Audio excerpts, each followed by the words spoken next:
Assalamualaikum warahmatullahi wabarakatuh. Berjumpa kembali pada video materi kuliah Sejarah Dunia Prodi Pendidikan IPS Unira Malang. Pada video kali ini kita akan membahas mengenai Revolusi Prancis pada tahun 1789 sampai 1815.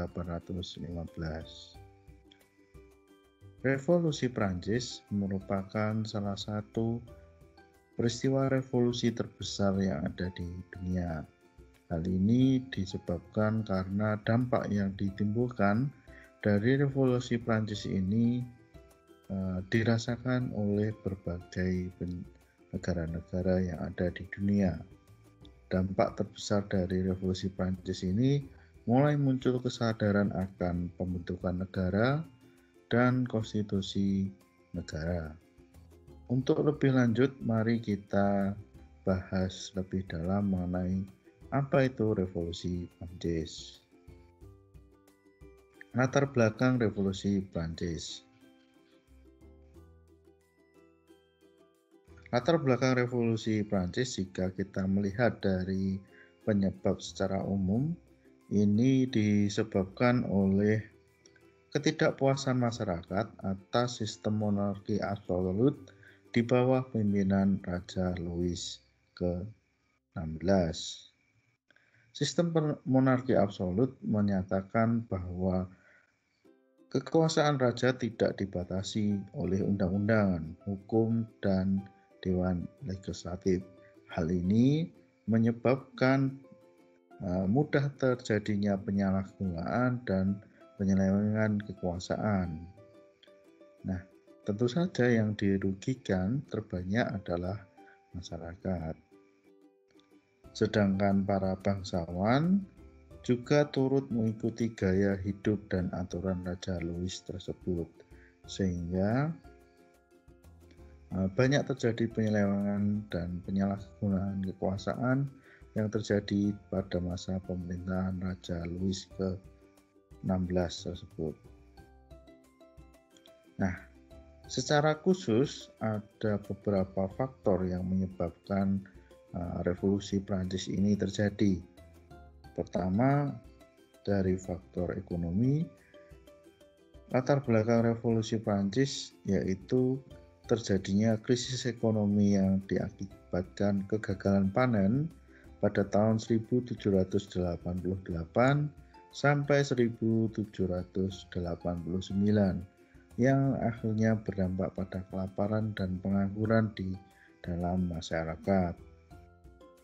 Yang kedua adalah mulai negara terlilit hutang akibat salah pengelolaan keuangan dan besarnya biaya perang yang ditanggung oleh pajak rakyat, sehingga masyarakat mulai banyak menderita.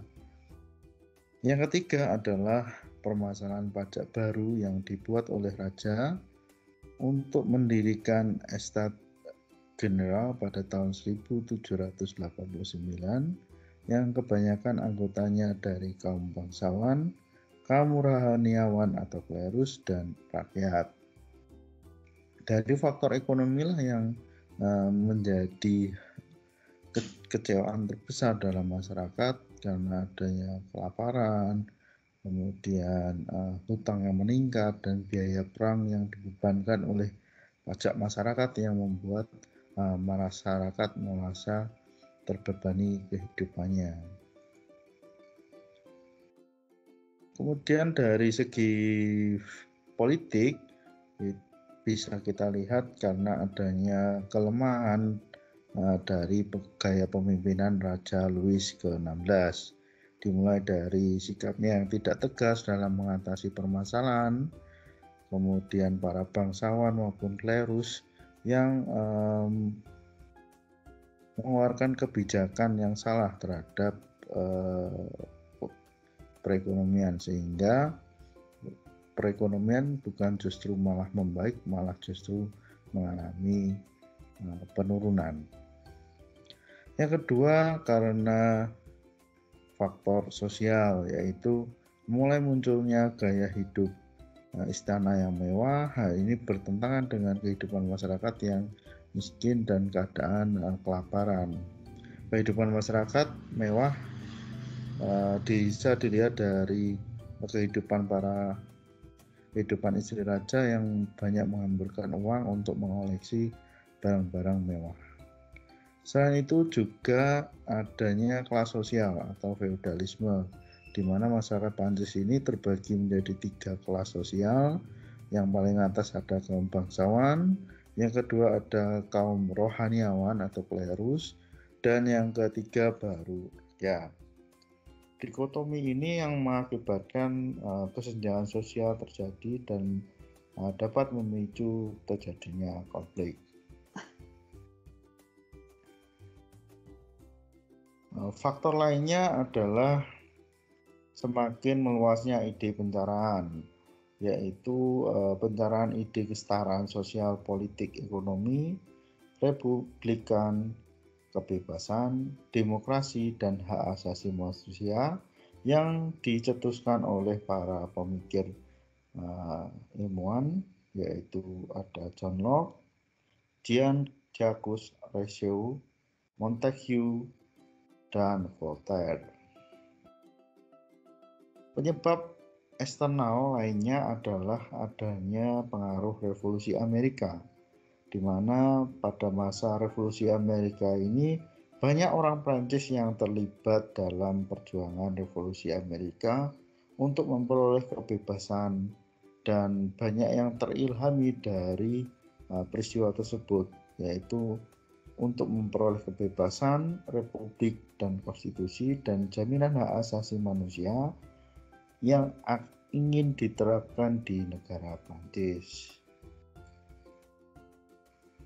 Nah, ada beberapa pemikiran di balik terjadinya revolusi Prancis ini. Yang pertama dari John Locke.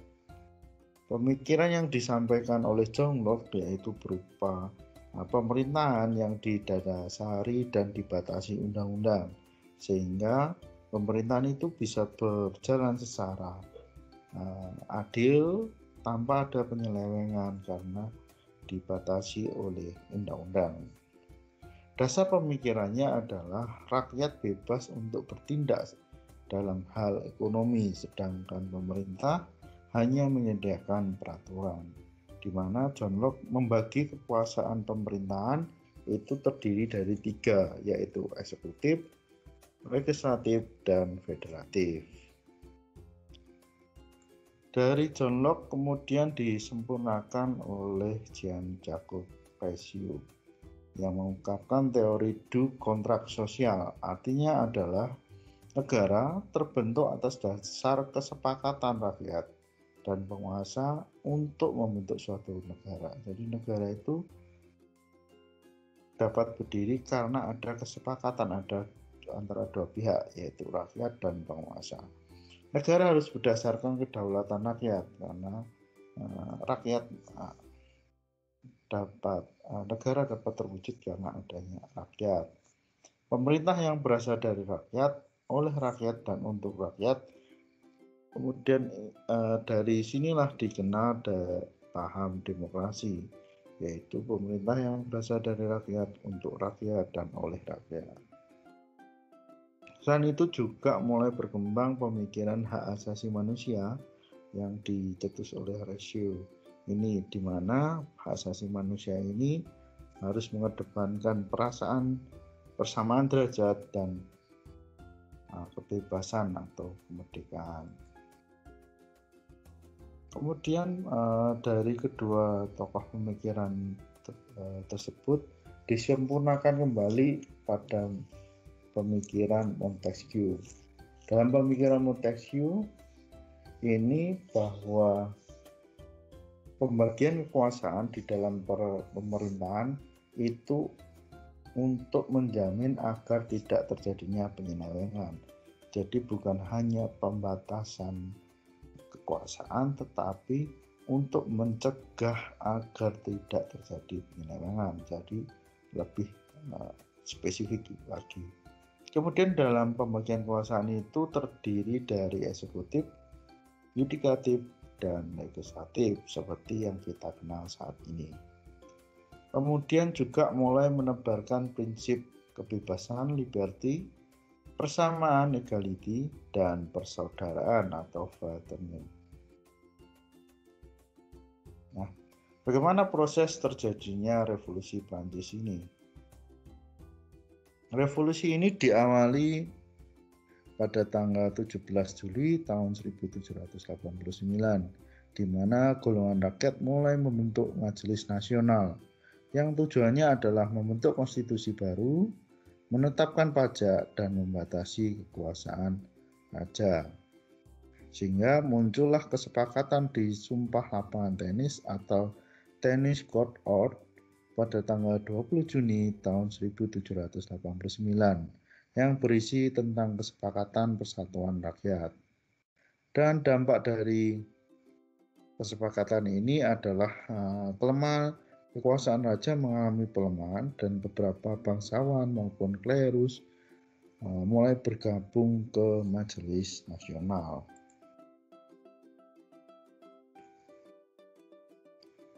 Nah, perkembangan selanjutnya tanggal 27 Juli tahun 1789 akhirnya pihak monarki menyerah terhadap Majelis Nasional, sehingga Majelis Nasional nanti diganti menjadi Majelis Konstituante Nasional pada tanggal 9 Juli tahun 1789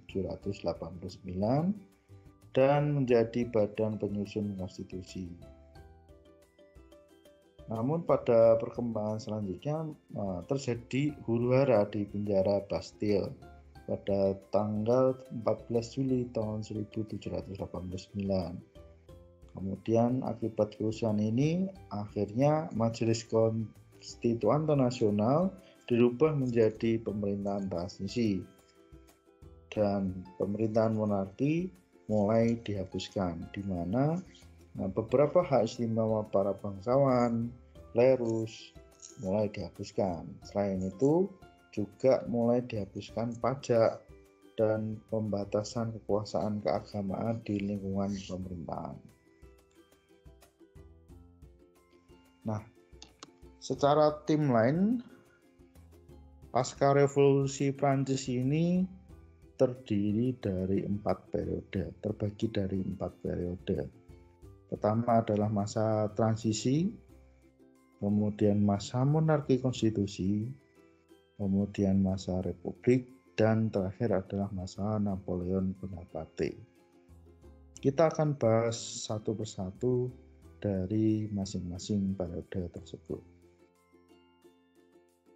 Pada masa awal, bentuk pemerintahan Prancis sebelum revolusi adalah monarki absolut. Kemudian berubah menjadi monarki konstituante, di mana majelis monarki konstituante ini dibentuk oleh Majelis Konstituante pada tahun 1791 dengan disahkannya Konstitusi 1791. Majelis Konstituante ini memundurkan diri dan berubah menjadi majelis legislatif. Sedangkan pada sistem monarki konstitusional membagi kekuasaan raja dengan majelis legislatif yang terpilih dari dan memiliki hak veto dan memilih para menteri, berhak memilih para menteri. Kemudian dalam konstitusi 1791 ini juga diatur tentang kelompok namun konstitusi ini ditentang oleh kelompok Jacob karena menurutnya sistem ini tidak mencerminkan semangat revolusi Prancis yang menyuarakan kebebasan dalam menentukan pemerintahan, karena di dalamnya masih ada raja, sehingga kelompok Jacob ini berusaha menggantikan sistem monarki konstitusional menjadi sistem republik. Sistem republik ini diawali karena adanya ketidakpuasan dari kelompok Jacobin sehingga menyerang istana pada tahun 1792 dan mulai mendirikan konvensi pemerintahan baru dengan menghapus monarki dan menggantikannya menjadi sistem republik. Tapi dalam perkembangannya muncul pergolakan di Partai Jacob yang dilakukan oleh Godin. Akibatnya Robespierre diangkat menjadi kepala pemerintahan dan selama pemerintahnya dianggap banyak melakukan pelanggaran dan harus dihukum mati. Jadi Robespierre ini pada masa pemerintahannya banyak melakukan pelanggaran sehingga pada akhirnya diturunkan dan harus diadili karena banyak melakukan pelanggaran dan hukuman mati. Kemudian dari pemerintahan Republik ini digantikan oleh pemerintahan Napoleon Bonaparte. Napoleon Bonaparte ini mulai populer ketika berhasil meredam pemberontakan dari anggota Jacobin kiri. Namun tanpa diduga ternyata Napoleon Bonaparte justru juga melancarkan kudeta dan membentuk konsulat pada tanggal 9 November 1799 dan mulai mendeklarasikan menjadi kekaisaran dan menjadi imperium baru Prancis.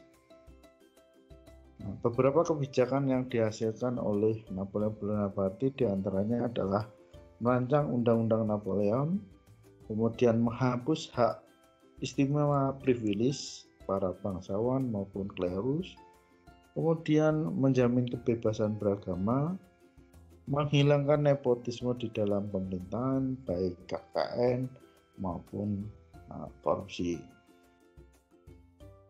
Nah, apa dampak revolusi Prancis? Yang pertama adalah mulai munculnya paham republikan atau republik yang menyebar ke seluruh dunia dan menekankan pemerintahan yang berkedaulatan tinggi. Juga mulai muncul sikap anti-feodalisme yang mengilhami berbagai negara termasuk Indonesia untuk menghilangkan privilege bangsawan dan menggantikan jabatan publik yang dipegang oleh orang kompeten di bidangnya. Yang ketiga adalah muncul isu hak asasi manusia yang dianut dan dikembangkan di dalam dunia internasional hingga hari ini, yaitu dengan menjunjung kesetaraan, keadilan, kebebasan tanpa diskriminasi. Yang keempat adalah mulai munculnya paham nasionalisme yang mempengaruhi persatuan bangsa yang dilandasi oleh liberty, equality, dan fraternity.